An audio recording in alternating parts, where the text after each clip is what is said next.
JRF का syllabus ना उसको समझना बहुत जरूरी है। कुछ एडिशनल पॉइंट जो कि सिलेबस में डायरेक्टली मेंशन नहीं है लेकिन क्वेश्चन आते हैं। कुछ इंपॉर्टेंट क्रॉप्स है जैसे राइस हो गया, शुगर केन हो गया, कॉटन हो गया, कौन कौन से पेस्ट होते हैं इसमें, कौन कौन सी डिजीज होती है। उसके अलावा टेम्परेचर हो गया, टेम्परेचर क्या अफेक्ट करता है ये भी हम देखते हैं। जितने भी अदर हमारे वेदर के एलिमेंट्स है वो कैसे अफेक्ट कर सकते हैं। टेम्परेचर को हम कैसे मेजर करते हैं, जो हमारे क्लाउड्स है उसके कितने टाइप है, प्रेसिपिटेशन जो होता है हमारा उसके कितने टाइप है, कौन सी पर्टिकुलर सॉइल की रिक्वायरमेंट है, क्या क्लाइमेट की रिक्वायरमेंट है, कितना वाटर रिक्वायरमेंट है। मतलब मैं बोलता हूँ कि अगर एग्रोनॉमी में कोई काम की चीज है, कोई प्यारी सी चीज है, वो है अपना वीड मैनेज। एग्रो फॉरेस्ट्री का क्या इंपॉर्टेंस है, कैसे हम एग्रो फॉरेस्ट्री को एग्रोनॉमी के साथ रिलेट करके फार्मर की इनकम इंक्रीज कर सकते हैं। यूनिट नंबर 8 की बात करते हैं। यूनिट नंबर 8 पे आती है हमारी प्रॉब्लमेटिक सॉइल।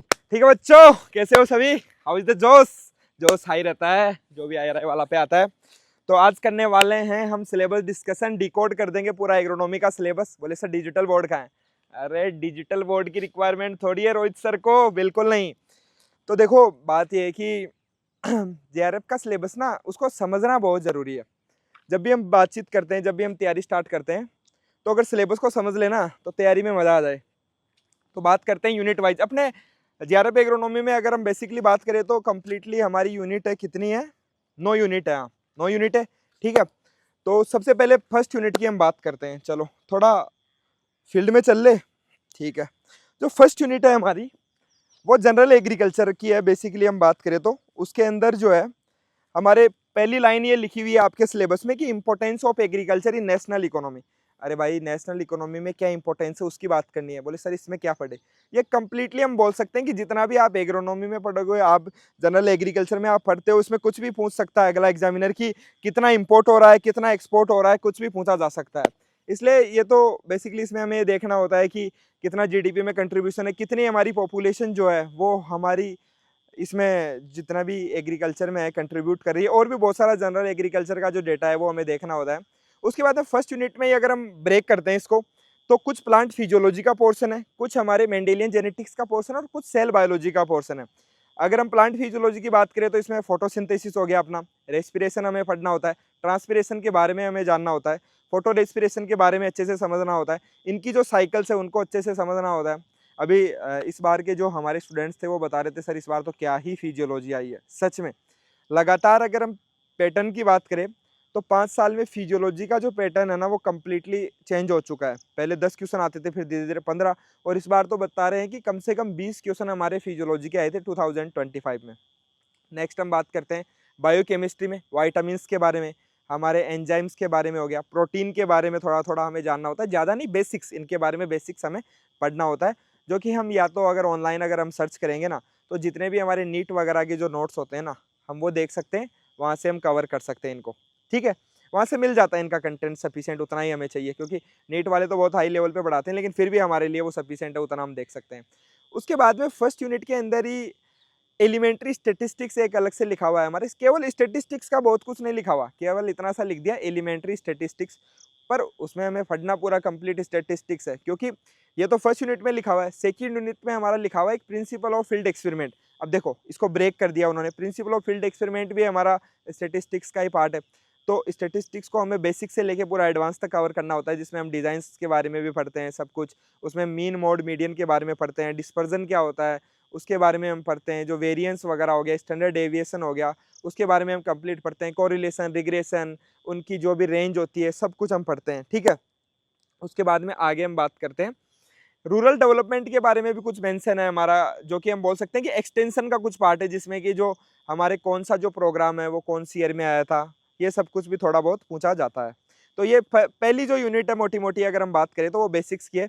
इसके अंदर रोल ऑफ न्यूट्रिएंट भी मेंशन है, हमारे कुछ हमारी कौन कौन सी सॉइल्स है उसके बारे में भी मेंशन है। तो हम बोल सकते हैं कि जैसे मान लो यहाँ पे आप मिट्टी कौन सी देख रहे हो, एलुवियल सॉइल है, तो एलुवियल सॉइल के बारे में हमें कंप्लीट जानकारी लेनी होगी। नेक्स्ट अगर हम बात करते हैं ब्लैक सॉइल की क्या प्रॉपर्टीज़ होती है, हमारी कौन सी सॉइल है, कौन से ऑर्डर में आती है, वो सब कुछ हमें पढ़ना होता है। तो यहाँ पे भी मेंशन है, लेकिन वो आगे भी हम जब बेसिक्स की बात करते हैं तो वो हम बात कर लेंगे उनकी कि सॉइल का क्या क्या पोर्शन अपने आता है, ठीक है। नेक्स्ट हम बात करते हैं यहाँ पे कुछ क्रॉप्स के बारे में भी मेंशन है, कुछ डिजीज़ के बारे में मेंशन है हमारा, कुछ इंपॉर्टेंट क्रॉप्स है जैसे राइस हो गया, शुगर केन हो गया, कॉटन हो गया, इनकी डिजीज़ कौन कौन से पेस्ट होते हैं, इसमें कौन कौन सी डिजीज़ होती है, ये सब कुछ मेंशन है। तो ओवरऑल हम बोल सकते हैं कि कुछ चीज़ें तो हम आगे कवर कर लेते हैं इनमें, और कुछ जो है हम बोल देते हैं कि यहीं पे हमारा कवर हो जाता है। ये तो फर्स्ट यूनिट हो गई अपनी मोटी मोटी, ठीक है। जो सेकंड यूनिट है ना, एक्चुअली सेकंड यूनिट को ऐसे बना दिया कि ना तो वो डायरेक्टली कहीं पे हमें बुक्स में मिलती है, और ना उसको पूरा घुमा दिया। प्रिंसिपल ऑफ एग्रोनॉमी रखा है यूनिट का नाम, जैसे हमारे प्रिंसिपल ऑफ एग्रोनॉमी बुक का नाम है ना, जो हमारे रेडी एंड रेडी जो बुक है उसका भी नाम वो प्रिंसिपल ऑफ एग्रोनॉमी है। जो हमारे SR रेडी जो बुक है सर की, वो भी प्रिंसिपल ऑफ एग्रोनॉमी है।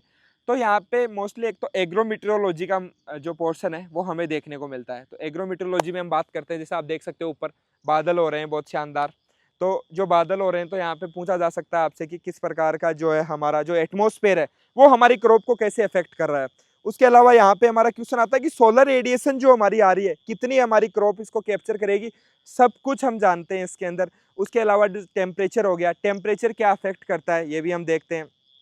उसके अलावा हम बात करते हैं जितने भी अदर हमारे वेदर के एलिमेंट्स है वो कैसे अफेक्ट कर सकते हैं, वो सब कुछ हम जानते हैं। टेम्परेचर को हम कैसे मेजर करते हैं, जो हमारे क्लाउड्स है उसके कितने टाइप है, प्रेसिपिटेशन जो होता है हमारा उसके कितने टाइप है, ये सब कुछ हम पढ़ते हैं। क्लाइमेट का क्लासिफिकेशन हम देखते हैं यहाँ पे, मोस्टली जो इंपॉर्टेंट है हमारा, किस किस ने क्लाइमेट का क्लासिफिकेशन दिया है, किस बेसिस पे दिया है, ये सब कुछ जो है एग्रोमीटोलॉजी का पोर्शन है जो हम कवर करते हैं और कवर करना चाहिए।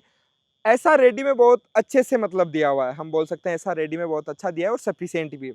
उसके अलावा अगर आपको शॉर्ट में पढ़ना है तो आप RS मीणा सर की बुक को भी प्रेफर कर सकते हो, अगर आपको इस पर्टिकुलर पोर्शन को कवर करना है तो। चलो भाई आगे बात करते हैं। इसी के अंदर जो है थोड़ा थोड़ा छोटा छोटा करके मेंशन किया गया है, हमारा क्रॉप का डिस्ट्रीब्यूशन, ज्योग्राफी के बारे में भी मेंशन किया है।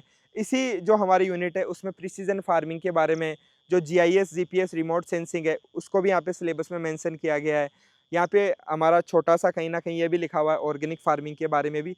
तो कंप्लीट जो हम बोल सकते हैं कि जितने भी हमारे एग्रोनॉमिकल प्रिंसिपल्स होते हैं जो एक क्रॉप को अफेक्ट करते हैं, जैसे फिजियोलॉजिकल लिमिट्स क्या होती है, हमारी कोई भी क्रॉप की जो इल्ड होती है उसके अंदर क्या लिमिट्स होती है जिसकी वजह से हमारी जो इल्ड है वो इंक्रीज नहीं होती है, वो सब कुछ भी हमें पढ़ना होता है। ग्रोथ को हमें देखना होता है। बेसिक में बोल सकता हूँ टीलेज जो है वो भी इसी यूनिट में कवर किया गया है, अलग से कहीं पे मेंशन नहीं किया गया कि टीलेज कितने टाइप का होता है। कंजर्वेशन एग्रीकल्चर के बारे में भी यहाँ पे मेंशन किया गया है। तो ओवरऑल बोल सकता हूँ कि जो सेकंड यूनिट है ना वो अनडिस्क्राइब्ड यूनिट है अपने सिलेबस की, बिल्कुल कुछ डिस्क्राइब नहीं किया गया है, एकदम इस प्रकार से रख दिया कि अलग अलग छोटे छोटे जो टॉपिक है उठाकर उसमें डाल दिया आपने, ठीक है। तो अलग अलग बुक से जो है हमें थोड़ा थोड़ा देखकर उसको कवर करना होता है। चलो भाई बात करते हैं थर्ड यूनिट की। थर्ड यूनिट सिंपल सा नाम लिखा है फील्ड क्रॉप्स। अब अपन खेत में तो हम देख सकते हैं जैसे अपने यहाँ पे लगा हुआ है डेचा, डेचा तो हमें नहीं पढ़ना होता, लेकिन जो अदर क्रॉप्स है जैसे कि अगर मैं बात करूँ जो भी हमारी क्रॉप है उसके अंदर सीरियल्स हो गए, हमें उनकी जो पैकेज ऑफ प्रैक्टिसेज है वो हमें देखनी होती है, कहाँ पे सेंटर ऑफ ओरिजिन उनका हुआ, उसके बाद में क्या उनकी कौन सी पर्टिकुलर सॉइल की रिक्वायरमेंट है, क्या क्लाइमेट की रिक्वायरमेंट है, कितना वाटर रिक्वायरमेंट है, किस प्रकार से उन क्रॉप्स के अंदर हम वीड मैनेजमेंट कर सकते हैं, न्यूट्रिएंट मैनेजमेंट हम कैसे करेंगे उन क्रॉप्स के अंदर, सीड रेट क्या होती है, स्पेसिंग क्या होता है, ये सब कुछ हमें पढ़ना होता है। सीरियल्स के लिए हम अलग पढ़ते हैं जिसमें राइस, व्हीट, अपना पल मिलेट हो गया, सोरगम हो गया, बार्ले हो गया, इसके बारे में अपन पढ़ेंगे, सिलेबस में मेंशन है। जो क्रॉप का नाम लिखा हुआ है केवल हमें वही पढ़ना है। उसके बाद में हम पल्सेज के बारे में पढ़ते हैं, तो पल्सेज के अंदर जो है खरीफ में कौन कौन सी पल्सेज हम ग्रो करते हैं, रबी में कौन कौन सी ग्रो करते हैं, सेम पैकेज ऑफ प्रैक्टिसेज जो है वो पल्सेज के लिए फॉलो की जाती है कौन कौन सी, वो हम सब कुछ उसके अंदर पढ़ते हैं। उसके बाद में ऑयल सीड वहाँ पे कुछ क्रॉप है हमारी मेंशन है, लगभग 9 ऑयल सीड क्रॉप है जिनको हमें पढ़ना होता है, और इंडिया में 9 ही ऑयल सीड क्रॉप है जिनको हम ग्रो करते हैं, जिनमें से 7 तो हमारी एडिबल ऑयल सीड है और 9 नॉन एडिबल, 2 जो है हमारी non edible oil seed crops है, ठीक है। तो ये हम पढ़ते हैं फील्ड क्रॉप्स में। उसके बाद में कुछ हमारी फॉडर के लिए भी क्रॉप्स वहाँ पे मेंशन है। इसके अलावा JRF एग्रोनॉमी के सिलेबस में ना 2-3 क्रॉप है हमारी, जैसे एक तो इसबगोल हो गया, एक हमारी जो मेंथा जिसको हम बोलते हैं वो भी मेंशन है। तो उनके बारे में भी उनका मेडिसिनल इंपॉर्टेंस है, वो हमें देखना होता है कि उनका क्या मेडिसिनल इंपॉर्टेंस है। तो कंप्लीट हम बोल सकते हैं कि यार राजेंद्र प्रसाद की जो 2 वॉल्यूम है ना, मैं सच बताऊँ ना, टू बी ऑनेस्ट बता रहा हूँ मैं, मतलब मैं इसलिए बता रहा हूँ क्योंकि मैंने उससे किया था और मैंने उससे मेरे बच्चों का करवा दिया। मतलब जो मेरे स्टूडेंट्स थे ना, वो जितना RS मीना में मैं बता रहा हूँ कंटेंट दे रखा है ना, उसका भी 50% पढ़ना होता है। RS मीना में भी डायरेक्टली RS मीना की जो बुक है हमारी, जो भी हमारा फील्ड क्रॉप्स है, वो डायरेक्टली राजेंद्र प्रसाद सर की बुक से लिया गया है उसमें कंटेंट, बट हमें उसमें भी फिल्टर करने की ज़रूरत है, हम सब कुछ याद नहीं कर सकते। तो हमें पता होना चाहिए, एक तो सबसे इंपॉर्टेंट चीज़ है, जैसे कोई भी हम क्रॉप पढ़ रहे हैं ना, तो हमें उसके अंदर एक इंपॉर्टेंट प्रैक्टिस होती है ना, उससे क्वेश्चन आने के चांसेस सबसे ज़्यादा। अब अगर मैं टोबैको की बात करूँ, अगर टोबैको में सबसे ज़्यादा चांसेस होगी कि वहाँ से या तो निकोटीन से क्वेश्चन आए, या फिर वहाँ पे क्वेश्चन आए हमारा, वो क्वेश्चन नहीं आएगा वहाँ पे जो अक्षय कुमार का एड आता है, वो आप लोग देखते होंगे मूवी, मतलब देखने जाते हो, तो वो वाला क्वेश्चन नहीं आएगा वहाँ से। वहाँ से क्वेश्चन आ सकता है हमारा, जैसे टॉपिंग करते हैं उसमें, प्रूनिंग करते हैं, तो वो उसका एक सीक्वेंस पूछा जा सकता है।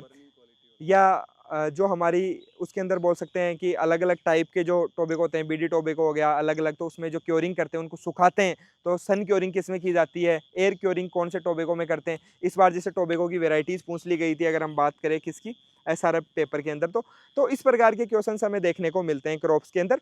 बहुत सिंपल सी चीज़ें हमें पढ़नी होती है, हमें पता होनी चाहिए। तो मैं तो सजेस्ट नहीं करूंगा आपको कि आप जो है राजेंद्र प्रसाद की बुक को प्रेफर नहीं करोगे तो भी आपका कवर हो जाएगा। ठीक है, चलो बात करते हैं नेक्स्ट हम 4th यूनिट की।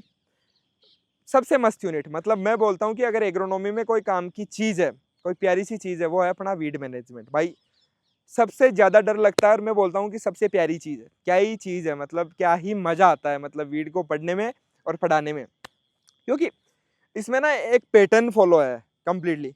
भाई सबसे पहले ये जानो वीड क्या है। ठीक है, अभी हम फील्ड में हैं, जैसे हम यहाँ पे भी देख सकते हैं मोथा, ये लो भाई। अब मोथा है तो ये अपना जो है ना बहुत इंपॉर्टेंट वीड है, हम इसको साइप्रस रोटेंडस भी बोलते हैं। साइप्रस एस्कुलेंटस एक स्पीसीज होती है। इसके अलावा भी हमारा जो है साइप्रस के अंदर अलग अलग स्पीसीज होती है। डाइफॉर्मिस एक साइप्रस जो है वो एक हमारी स्पीसीज होती है। तो हमें जानना होता है इसमें से कौन सा पेरेनियल है, कौन सा एनुअल है। इसके अलावा हमें जानना होता है कि ये कुछ सेजेज होते हैं, कुछ हमारे ब्रॉडली वीड्स होते हैं, कुछ हमारे ग्रासेज होते हैं। इनमें हम सबसे पहले क्लासिफिकेशन करते हैं, इनका वीड्स का क्लासिफिकेशन करते हैं। वीड्स के क्लासिफिकेशन के बाद में हम देखते हैं कि जो इनकी बायोलॉजी है, वीड बायोलॉजी और वीड इकोलॉजी हम पढ़ते हैं। वीड बायोलॉजी और वीड इकोलॉजी के अंदर हम देखते हैं कि इनके अंदर जो है कितने सीड्स जो है वो हमारा कोई भी वीड जो है वो प्रोड्यूस कर रहा है। सबके अलग अलग, आपको पता है कि वीड हमारा बहुत सारे सीड जो है वो प्रोड्यूस करता है। कैसे इसके अंदर डोरमेंसी होती है, डोरमेंसी के क्या क्या टाइप्स है, ये हम सब कुछ देखते हैं। पहले वीड के बारे में समझेंगे। देखो इसमें बहुत सिंपल है, पहले हम इसमें वीड को समझते हैं। जब हम वीड को कंप्लीटली समझ लेते हैं ना, हम उसके बाद में आते हैं कि किस प्रकार से हम इनको कंट्रोल कर सकते हैं। तो वो वीड मैनेजमेंट प्रैक्टिसेज होती है, उसके अंदर हम अलग अलग देखते हैं। सबसे पहले कल्चरल जो मेथड है उसको हम समझते हैं, फिजिकल मेथड को हम समझते हैं। उसके बाद में जो कि हमारा प्यारा सा मेथड है बायोलॉजिकल मेथड, जो कि कुछ क्रॉप्स के लिए यूज में लिया जाता है, उसको हम देखते हैं। तो कंप्लीटली हम बोल सकते हैं कि जो हमारा वीड मैनेजमेंट है वो एक प्रॉपर वे में है, तो उसको अच्छे से समझना और समझने के साथ साथ याद करना बहुत ज़रूरी है। लास्ट में आता है केमिकल मेथड, लेकिन केमिकल मेथड से तो कहानी अपनी अलग शुरू हो जाती है, क्योंकि केमिकल मेथड मतलब हर्बिसाइड। तो जब हर्बिसाइड अपना स्टार्ट हो जाता है ना, तो फिर हर्बिसाइड की खुद की अपनी कहानी है। हर्बिसाइड कब आया उसकी हिस्ट्री पढ़ते हैं हम सबसे पहले। हर्बिसाइड का क्लासिफिकेशन पढ़ते हैं, डिफरेंट टाइप का क्लासिफिकेशन है, अलग अलग बेसिस पे क्लासिफिकेशन दिया हुआ है, वो हम जानते हैं। क्लासिफिकेशन जब हमें समझ में आ गया, उसके बाद में हम आगे जानते हैं कि जो हमारे हर्बिसाइड है उनके कौन कौन से फॉर्मुलेशन होते हैं। हर्बिसाइड के एप्लीकेशन हम जब करते हैं तो हर्बिसाइड का एप्लीकेशन कैसे करेंगे वो हम समझते हैं। उसके अलग अलग मेथड होते हैं वो हम देखते हैं। उसके अलावा हम यहाँ पे समझते हैं कि हर्बिसाइड के अंदर जो एडजुवेंट्स होते हैं, सेफनर्स होते हैं, उसके टाइप हम देखते हैं अलग अलग। किस प्रकार से जो है ना मोड ऑफ एक्शन होती है, सबसे important mechanism of action herbicide की और मोड ऑफ एक्शन। अलग अलग हर्बिसाइड के जो ग्रुप होते हैं, कौन से ग्रुप का जो है वो मैकेनिज्म ऑफ एक्शन क्या होता है वो जानना बहुत जरूरी है। जैसे ग्लाइफोसेट है हमारा, तो वो प्रोटीन के सिंथेसिस को इनिबिट करता है, तो किस पाथवे से करता है, ईपीएसपी इनिबिटर के थ्रू वो क्या करता है, अपना जो प्रोटीन सिंथेसिस को रोकता है। इसी प्रकार से कंप्लीट मैकेनिज्म ऑफ एक्शन को याद करना बहुत जरूरी है। डायरेक्टली क्वेश्चन आते हैं। जितने भी अपने हर्बिसाइड आज मार्केट में जो चल रहे हैं उनकी डोज क्या है, जो मेजर मेजर इंपॉर्टेंट है, कौन सी क्रॉप में यूज में लिए जाते हैं। उसके अलावा हम देखते हैं कि उनका ट्रेड नेम क्या है। भाई किसान किस नाम से उनको जानता है, हमारे लिए जानना भी जरूरी है, क्योंकि कल को आप एग्रोनॉमिस्ट बनकर कहीं पे जाओगे तो किसान को क्या बताओगे, ट्रेड नेम ही तो बताओगे। तो ये सब कुछ जो है हम वीड मैनेजमेंट में कवर करते हैं। चलो नेक्स्ट यूनिट की बात करते हैं। नेक्स्ट यूनिट है अपनी 5th unit, that is water management. अब भाई जब वीड को अगर उखाड़ दिया तो हमारी क्रॉप को पानी देंगे ना, वाटर का मैनेजमेंट करेंगे, सिंपल सी बात है। वाटर मैनेजमेंट में अपना जो मेन एम होता है वो यही होता है कि जो सबसे पहले तो हम ये समझेंगे कि पानी क्यों जरूरी है क्रॉप के लिए। तो इसके लिए इंपॉर्टेंट है सॉइल की फिजिकल प्रॉपर्टीज को समझना। सॉइल की फिजिकल प्रॉपर्टीज सुधीर सर से बेटर कौन जानता है, तो उसको फिजिकल प्रॉपर्टीज आपको जानना जरूरी है। एक्चुअली जो वाटर की जो यूनिट है ना, वो हम बोल सकते हैं कि सॉइल और एग्रोनॉमी का मिक्सर है। कैसे? जो इसकी फिजिकल प्रॉपर्टीज है वो हमारी सॉइल साइंस के अंदर में आती है, सॉइल फिजिक्स में, और उसके बाद में जब हम बात करने लगते हैं कि इवापोरेशन की, इवापो ट्रांसपिरेशन की, पोटेंशियल इवापो ट्रांसपिरेशन की जब हम बात करते हैं, तो वो सब किसके अंदर आ गया? अपने एग्रोनॉमी के अंदर आ गया। ठीक है, तो अब कहाँ से कवर कर सकते हो? हाँ सॉरी, मैं पहले वो बता दूं, वीड मैनेजमेंट आप कहाँ से कवर कर सकते हो? वीड मैनेजमेंट आप कवर कर सकते हो, हमारे प्यारे प्यारे सर है टीके दास सर, उनकी बुक से आप कवर कर सकते हो। मज़ा आ जाएगा, मतलब पढ़ के आपको बिल्कुल मज़ा आ जाएगा। बहुत शानदार वे में दिया गया, बहुत बल्कि बुक है, सब कुछ नहीं पढ़ना, जो इंपॉर्टेंट चीज़ें मेंशन है आपके सिलेबस के अंदर केवल आपको वो पढ़ना है, क्योंकि सब कुछ आप पढ़ने बैठ जाओगे ना तो वीड मैनेजमेंट ही आपसे कवर नहीं होगा पूरी साल में ही। ठीक है, तो वीड मैनेजमेंट को तो भाई ट्रिक से पढ़ना बहुत ज़रूरी है। और इसमें ना बड़े मज़े की बात यह है कि अनऑर्गेनाइज्ड है ये, तो आपको अपने वे में ऑर्गेनाइज करना इसको बहुत ज़रूरी है, क्योंकि चीज़ें याद नहीं होती है, अनऑर्गेनाइज्ड होती है, तो आपको नहीं पता कि मैकेनिज्म ऑफ एक्शन को कैसे याद करना है, कितनी चीज़ें याद करनी है, कौन सी याद करनी है, वो पता होना बहुत ज़रूरी है। ठीक है, वाटर मैनेजमेंट की मैं बात कर रहा था, इसमें वाटर रिक्वायरमेंट की हम बात करते हैं, क्रॉप कोफिशिएंट क्या होता है वो हम समझते हैं। उसके बाद में हम देखते हैं कि जितनी भी हमारी क्रॉप्स है उनकी कितनी वाटर रिक्वायरमेंट है, कौन सी स्टेज पे हमें वाटर देना चाहिए, जिसको हम बोलते हैं ना क्रिटिकल स्टेज। इरिगेशन शेड्यूलिंग एक इंपॉर्टेंट टॉपिक है। इरिगेशन शेड्यूलिंग के अंदर हम जानते हैं इसके अंदर कि when to apply and what amount, मतलब कितना अप्लाई करना है और कब अप्लाई करना है, वो सब कुछ के लिए हमें एक प्लान रेडी करना होता है, तो वो हम इसमें समझते हैं। उसके अलावा नेक्स्ट जो इम्पोर्टेंट चीज़ है वो है हमारे वाटर मैनेजमेंट यूनिट से कि न्यूमेरिकल्स।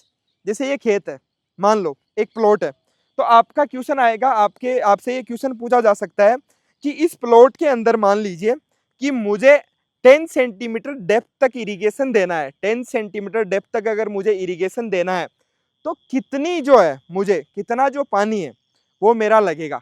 इसका आपको एरिया दे दिया और डेप्थ दे दी। अगर एरिया और डेप्थ दे दी तो आपको पता है, मैं कितनी बार बता चुका हूँ, मतलब पहले बताऊँ कि वॉल्यूम अगर आपको निकालना है तो volume equals to area into depth, आप उससे निकाल सकते हो कि कितना अमाउंट ऑफ वाटर लगेगा। कभी मीटर क्यूब में पूछ लेते हैं, कभी लीटर में पूछ लेते हैं, कभी हेक्टेयर सेंटीमीटर में पूछ लेते हैं, हेक्टेयर मीटर में पूछ लेते हैं। नेक्स्ट हमारा आ जाता है कि जो वाटर जो है, इसी से याद आ गया कि वाटर की जो यूनिट है मेजर करते हैं, कि हम वॉल्यूम ऑफ वाटर को कैसे मेजर कर सकते हैं। दो प्रकार का पानी होता है, एक जगह रुका हुआ, जितने भी हमारे रिजर्वॉयर्स होते हैं उसमें पानी एक जगह रुका हुआ रहता है। दूसरा हमारा जो बोल सकते हैं वाटर मूवमेंट करता है, जैसे कि कोई भी कैनाल होगा जिसके अंदर आपने देखा होगा वाटर मूवमेंट कर रहा है, उसको हम अलग यूनिट में मेजर करते हैं। तो वो सब कुछ हम किस में देखते हैं? वाटर मैनेजमेंट में। इरिगेशन मेथड्स की बात कर सकते हैं हम, जो इरिगेशन मेथड्स होते हैं, कोई बात नहीं, आप नाड़े पे ध्यान मत दो, मतलब बच्चों आप पढ़ाई पे ध्यान दो। ठीक है, इरिगेशन मेथड्स की हम बात कर सकते हैं। आप इस चीज पे मत ध्यान दो कि सर कैसे दिखाई दे रहे हैं, आप केवल ये सुनो कि सर क्या बोल रहे हैं। शाबाश! ठीक है, सब कुछ डिकोड कर रहा हूँ, मतलब सिलेबस को। ठीक है, तो बात कर रहा था कि वाटर मैनेजमेंट, जो वाटर मैनेजमेंट के डिफरेंट मेथड्स है। अब मैं बात करूँ कि सरफेस मेथड में जो है, सबसे पहले हम देखते हैं कि सरफेस मेथड में कौन कौन से मेथड है। यहाँ पे कौन सा मेथड है? चेक बेसिन मेथड में बोल सकता हूँ, फरो इरिगेशन हो गया, बॉर्डर इरिगेशन हो गया, कौन सी स्लोप पर हम उसको अप्लाई कर सकते हैं, और कितनी जो हमारी स्लोप की रिक्वायरमेंट होती है अलग अलग मेथड्स के लिए, वो हम सब कुछ इसके अंदर जानते हैं। तो मतलब बहुत बड़ा डिस्कशन हो जाएगा, अभी मैं यूनिट वाइज नहीं बात कर रहा हूँ, मैं कंप्लीट समझा रहा हूँ कि ये सब कुछ हम पढ़ते हैं। ड्रेनेज की स्पेशली हम बात करते हैं, इसके अंदर डिफरेंट मेथड्स होते हैं हमारे ड्रेनेज के। हम यहाँ पे भी देख सकते हैं, जैसे कि हमारा एक साइड में जो हमारा खेत है, तो यहाँ पे भी एक ड्रेनेज जैसे बनाया हुआ है, उस प्रकार से हम ड्रेनेज की बात करते हैं यहाँ पे। उसके बाद में ये यूनिट हमारी कंप्लीट हो जाती है। लास्ट में हम बात करते हैं यूनिट में के अंदर जो हमारा जो पानी है ना, जो खराब पानी होता है, जिसमें हमारा जैसे सेलाइन वाटर या जिसमें बोरोन कंटेंट हमारा ज़्यादा होता है, तो उसको हम किस प्रकार से यूज में ले सकते हैं, प्रॉब्लमेटिक जो वाटर होता है, उससे हम इस यूनिट को एंड करते हैं लास्ट में। ठीक है, तो वाटर मैनेजमेंट जो है आप फॉलो कर सकते हो, ऐसा रेडी सर की एक बुक है अलग से वाटर मैनेजमेंट की, आप वो फॉलो कर सकते हो, या फिर रेडियन रेडी में उतना मेंशन नहीं है, थोड़ा थोड़ा आप रेडियन रेडी बुक से पढ़ सकते हो, थोड़ा आप एसआर रेडी से पढ़ सकते हो, और उसके अलावा आर एस मीना सर की बुक में भी दिया हुआ है, वो भी आप कवर कर सकते हो। अब भाई 5 यूनिट की तो बात कर ली, छठी यूनिट कौन सी है? छठी यूनिट है अपनी soil fertility and fertiliser use. अगर हम बात करें तो अब सॉइल फर्टिलिटी एंड फर्टिलाइजर की बात करते हैं, तो यहाँ पे सबसे पहले हम समझते हैं कि सॉइल की जो फर्टिलिटी है उसको हम समझते हैं। फिर उसके बाद में हम जानते हैं यहाँ पे कि जो हमारे क्या क्या फैक्टर्स होते हैं जो सॉइल की फर्टिलिटी को अफेक्ट करते हैं, और भी बहुत कुछ इसमें हम जानते हैं। उसके बाद में फर्टिलाइजर्स की हम बात करते हैं यहाँ पे। उसके अलावा भी यहाँ पे मेंशन नहीं है, लेकिन मैं आपको बता दूं कि सोइल की केमिस्ट्री को समझना बहुत ज़रूरी है। यहाँ पे अगर मैं बात करूँ सोइल की केमिस्ट्री इन द सेंस की बोल सकता हूँ कि कैटायन एक्सचेंज कैपेसिटी, जितने भी हमारे सिलिकेट क्ले मिनरल्स है वो कहीं पे मेंशन नहीं है अपने, लेकिन अपने क्वेश्चंस देखने को मिलते हैं क्योंकि वो कहीं ना कहीं हमारी फर्टिलिटी को अफेक्ट करते हैं, तो वो सब कुछ भी हमें पढ़ना होता है। उसके अलावा different type of fertilisers, phosphorus fixation, हमारा जो पोटेशियम फिक्सेशन है उस वो किस वजह से होता है, सब कुछ जो है हमारी फर्टिलिटी एंड फर्टिलाइजर यूज़ के अंदर हम पढ़ते हैं। मैं इसके बारे में आपको यही बोलूँगा कि आप जो है इसके लिए ISSS भी फॉलो कर सकते हो अगर आपको बहुत अच्छे से पढ़ना है। आपको कम पढ़ना है तो मिनरल एंड न्यूट्रिशन करके चैप्टर है हमारा, आप वो भी फॉलो कर सकते हो जो रेडी है उसके अंदर। तो ये सब कुछ और ज़्यादा मैं नहीं जानता, इसमें सुधीर सर ज़्यादा एक्सपर्ट है क्योंकि सॉइल फर्टिलिटी एंड फर्टिलाइजर वाली यूनिट भी वही देखते हैं हमारे कोर्स में भी, तो मुझे ज़्यादा नॉलेज भी नहीं है उसका। Unit number 7 dryland agronomy. भाई मैं बोल रहा हूँ कि सबसे छोटी यूनिट है, पर कभी कभी जो है 10 क्वेश्चन तो फंसते ही हैं, कभी कभी 12 से 13 क्वेश्चन भी हमें देखने को मिले। और 2024 में एक भी क्वेश्चन नहीं आया था, वो हमारा उसका दुख अभी तक है मुझे। ठीक है, सूखा आ गया उस साल तो बिल्कुल। तो ड्राईलैंड एग्रोनॉमी में हम सबसे पहले तो क्लासिफिकेशन देखते हैं कि ड्राई फार्मिंग किसको बोलते हैं, ड्राईलैंड फार्मिंग किसको बोलते हैं, रेनफेड फार्मिंग किसको बोलते हैं। उसके बाद में क्लासिफिकेशन देखने के बाद में हम इसमें डिस्कस करते हैं कि क्या क्या कॉन्स्टेंट्स है हमारे, जिसकी वजह से ड्राईलैंड जो एग्रीकल्चर है, ड्राईलैंड जो फार्मिंग है उसको हम नहीं कर पा रहे, मतलब कौन कौन से कॉन्स्टेंट है उनके बारे में हम डिस्कस करते हैं। फिर आता है इसमें मेजर टॉपिक हमारा ड्राउट जो है, ड्राउट के कितने टाइप है वो हम डिस्कस करते हैं। अलग अलग बेसिस पे हमने क्लासिफिकेशन कर रखा है ड्राउट को, तो वो हम पढ़ने के बाद में नेक्स्ट, अब भाई सूखा ही थोड़ी रहेगा, फिर सूखा से हमारी क्रॉप कैसे बचेगी, तो क्या हमारी ड्रॉथ एस्केपिंग मैकेनिज्म्स है जिसमें हम ड्रॉथ अवॉइडेंस के बारे में बात करते हैं। जो हमारा ड्रॉथ रेजिस्टेंस के 2 अलग अलग टाइप है, हम बोल सकते हैं कि एक तो हो गया ड्रॉथ टॉलरेंस हो गया, एक ड्रॉथ अवॉइडेंस हो गया। उसको अच्छे से हम मैकेनिज्म को समझते हैं कि वो सब कुछ जो है मतलब बहुत बड़ा हो जाएगा, अभी मैं डिस्कस करूंगा। नेक्स्ट हम इसमें कंटीजेंसी क्रॉप प्लानिंग का एक इंपॉर्टेंट रोल है कि कंटीजेंसी क्रॉप प्लानिंग से हम कैसे ड्रॉथ से बच सकते हैं, उसके बारे में हम सब कुछ पढ़ते हैं। इंपॉर्टेंट है history of dryland agronomy. Dryland agriculture या ड्राईलैंड एग्रोनॉमी की जो हिस्ट्री है वो बहुत इंपॉर्टेंट है। सबसे पहले किसने स्टार्ट की थी, कौन सी ईयर में स्टार्ट की थी, बहुत ज़रूरी है, बहुत अच्छे से जानना हमारे लिए बहुत ज़रूरी है। ठीक है, अब इसके लिए आप क्या फॉलो कर सकते हो यार, इसके लिए तो वाइड सोर्स तो मैं बताऊं थोड़ा बहुत, जो मैं ड्रॉथ एस्केपिंग मैकेनिज्म्स की मैं बात कर रहा था वो तो उसके लिए तो आप रेडी बुक में अच्छा दिया हुआ है ठीक ठाक, ऐसा रेडी आप फॉलो कर सकते हो।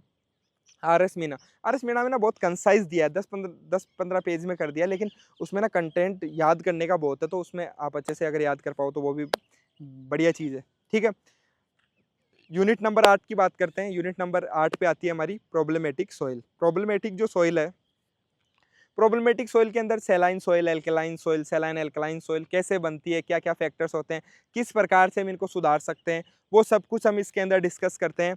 उसके अलावा जो है हमारी एसिडिक जो सॉइल होती है उसको हम कैसे सुधार सकते हैं, वो सब कुछ जो है हम किसके अंदर डिस्कस करते हैं, हमारी प्रॉब्लमेटिक सॉइल के अंदर। जो सबसे इंपॉर्टेंट जो चीज़ है वो है कि क्रॉप प्रोडक्शन कैसे कर सकते हैं हम प्रॉब्लमेटिक सॉइल के अंदर। कुछ हमारी प्रैक्टिसेज होती हैं, अगर हम उनको फॉलो करेंगे तो हम क्रॉप प्रोडक्शन कर सकते हैं प्रॉब्लमेटिक सॉइल में। वो सब कुछ हम इसके अंदर डिस्कस करते हैं, जानते हैं अच्छे से। और यहाँ पे मेजरली जो क्वेश्चन आता है वो ये आता है कि इनका रिक्लेमेशन कैसे करते हैं। सबसे मेजर क्वेश्चन वहीं से देखने को मिलेगा। बहुत ही इजी क्वेश्चन आएगा तो वो पीएच, ईसी, ईएसआर क्या होता है, सोडियम एडजॉर्प्शन रेशियो क्या होता है आपका, उनसे पूछ लिया जाता है, उनकी यूनिट पूछ ली जाती है। तो मैं इसमें भी बहुत ज़्यादा एक्सपर्ट नहीं हूँ क्योंकि जो हमारी सॉइल है उसको सुधारने की जिम्मेदारी सुधीर सर को दे रखी है भैया, अपने हाथ में नहीं है। लास्ट यूनिट जो कि बच्चों को लगता है कि ये यूनिट तो काम की नहीं है और वो उसका कंटेंट भी नहीं मिलता है कहीं पे, सस्टेनेबल लैंड यूज सिस्टम जो हमारी यूनिट है, यूनिट नंबर 9। यूनिट नंबर जो 9 है, क्वेश्चन वहां से फंसते हैं इनडायरेक्टली, लेकिन लगता नहीं है हमें कि वहीं से क्वेश्चन आ रहे हैं। ये यूनिट नंबर 9 है हमारे सिलेबस के अंदर, और इसके अंदर सबसे जो मेन चीज है वो है एग्रो फॉरेस्ट्री। एग्रो फॉरेस्ट्री के बारे में यहाँ पे दिया हुआ है। ठीक है, तो हम यहाँ पे पढ़ेंगे कि एग्रो फॉरेस्ट्री का क्या इंपॉर्टेंस है, कैसे हम एग्रो फॉरेस्ट्री को एग्रोनॉमी के साथ रिलेट करके फार्मर की इनकम इंक्रीज कर सकते हैं, वो सब कुछ हम इसके अंदर जानते हैं। उसके अलावा जो इसी में हमारी एक और कंजर्वेशन एग्रीकल्चर भी यहाँ पे दोबारा से मेंशन है। उसके अलावा यहाँ पे जो है जो हमारी वेस्टलैंड है, ये वेस्टलैंड जो है हमारी, उसको हम कैसे इम्प्रूव कर सकते हैं और वेस्टलैंड के क्या क्या टाइप्स हैं वो सब कुछ यहाँ पे दिया गया है। तो वो जैसे कि लैंड कैपेबिलिटी क्लासिफिकेशन हो गया, वो इनडायरेक्टली इसी में इंक्लूड होता है हमारा।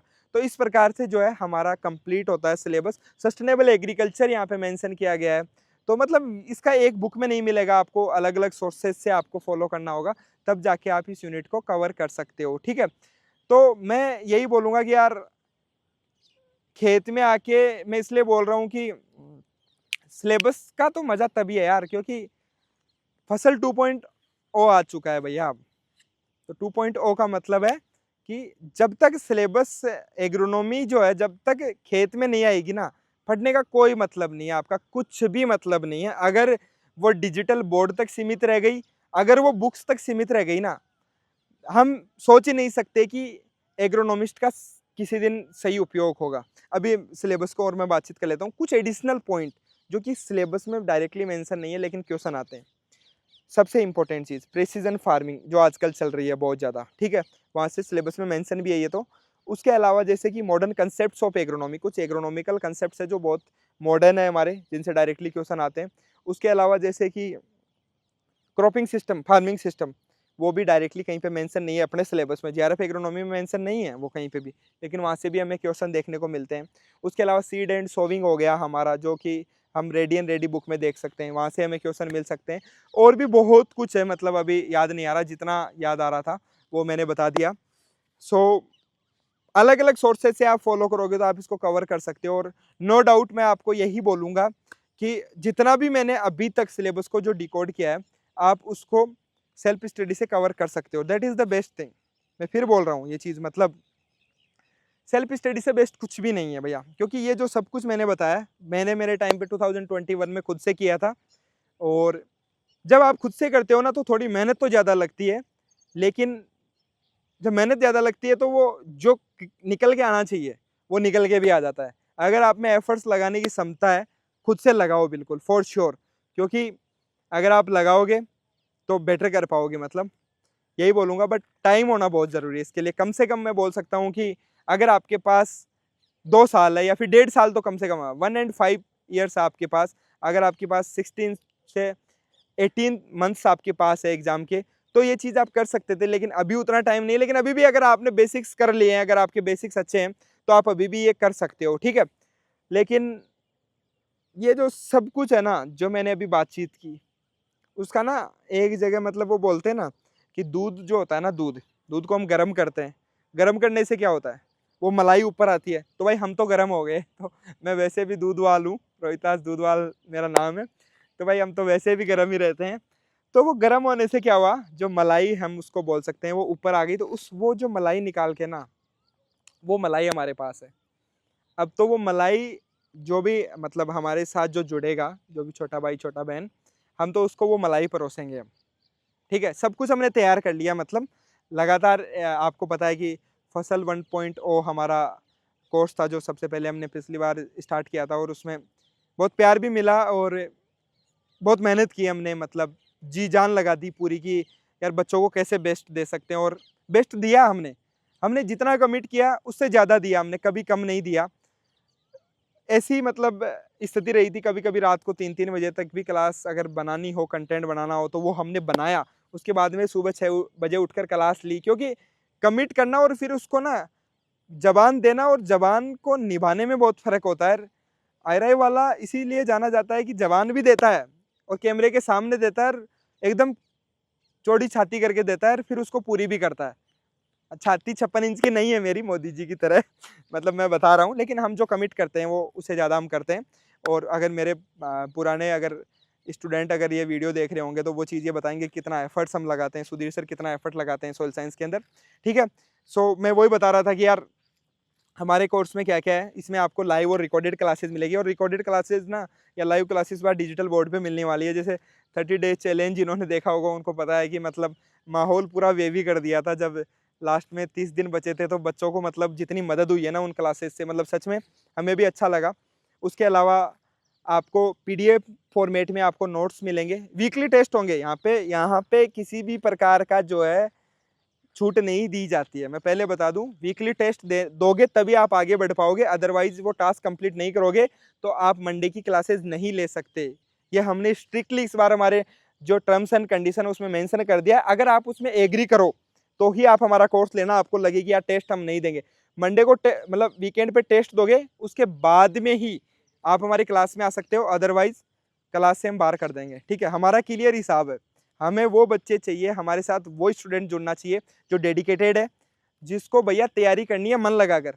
रिजल्ट आए ना आए वो मैटर नहीं करता, रिजल्ट डिफाइन नहीं करता है हमें, रिजल्ट हमारे स्टूडेंट का डेडिकेशन डिफाइन नहीं करता है, हमें डिफाइन करता है कि वो मेहनत कितनी कर रहा है। और वो चीज़ हम जानते हैं कि मेहनत में हम कमी नहीं छोड़ेंगे, करवाएंगे। उसके अलावा आपको मतलब जैसे बहुत चीज़ें हैं, जैसे वीडियो हो गया, वीडियो में शॉर्ट ट्रिक्स वगैरह हम प्रोवाइड करेंगे, मतलब जो हमने बना रखी थी हमारे टाइम पे, जो आज भी काम में आ रही है, हमारे जूनियर्स को काम में आई थी, आपके वो चीज़ काम में आएगी। उसके अलावा और क्या बोलूँ मैं, और क्या मिलेगा, और सब कुछ मिलेगा यार, जो मिलना चाहिए वो सब कुछ देंगे। मतलब 1-to-1 डाउट, क्वेश्चन आ गए, मतलब कल रात को 1-12 बजे मेरा ही मतलब कोई जूनियर कॉल कर रहा है, वो बोल रहा है मतलब कोर्स के रिगार्डिंग, मतलब 12 बजे कौन फ़ोन उठाता है यार, लेकिन हम उठाते हैं, क्योंकि अभी शादीशुदा जीवन हमारा स्टार्ट नहीं हुआ, तो हम उठा सकते हैं, अभी तक कोई इशू नहीं है। तो आप 1-to-1 डाउट कभी भी पूछ सकते हो आप, ठीक है, कोई दिक्कत नहीं है। मतलब कभी एक दिन में नहीं होता है तो रिप्लाई दूसरे दिन कर देते हैं, पर कर देते हैं हम, ऐसा कोई इशू नहीं है। तो अगर लास्ट में मैं यही बोलूँगा, अगर हमसे जुड़ना चाहते हो तो हमारे से डायरेक्टली बातचीत करो आप। जो नंबर आपको दिखाई दे रहे हैं, मतलब 99, मैं बता भी देता हूँ, 9953077737 पे आप कभी भी मैसेज करो। मैसेज करना, आप व्हाट्सएप पे मैसेज करना कोर्स के रिलेटेड। आपको कंप्लीट और भी कुछ डाउट होगा, हम बातचीत कर लेंगे, 1-to-1 डिस्कशन कर लेंगे, कोई इशू नहीं है। और तो क्या है, और तो कुछ भी चाहिए बताओ, क्या चाहिए आपको, मतलब बताओ, जो आप बोलोगे वो हम आपके लिए लेकर आएंगे। तो इसी के साथ मैं अलविदा लेता हूँ। देखते रहिए IRI वाला, और मिलते हैं जल्दी क्लास के अंदर। जय हिंद, जय भारत, जय जवान, जय किसान। क्लास कब से शुरू हो रही है सर? क्लासेज जो है 17 तारीख से, हाँ क्लासेज जो है वो 17 से स्टार्ट हो रही है, अभी 17 से। कहाँ हो रही है? कहाँ हो रही है, मतलब IRI वाला एप्लीकेशन पे हो रही है, और कहाँ पे होगी? लिंक है सर? लिंक तो कमेंट सेक्शन में डाल दूंगा मैं, हाँ कमेंट सेक्शन में आपको लिंक मिल जाएगा हमारे एप्लीकेशन का, तो जाकर आप देख सकते हैं। वहाँ पे फसल 2.0 नाम से हमारा JRF एग्रोनॉमी का कोर्स है। अगर आप इंटरेस्टेड हो, अगर आप हमारे साथ सीखना चाहते हो, तो आपका स्वागत है, बिल्कुल। ठीक है, मिलते हैं क्लास में।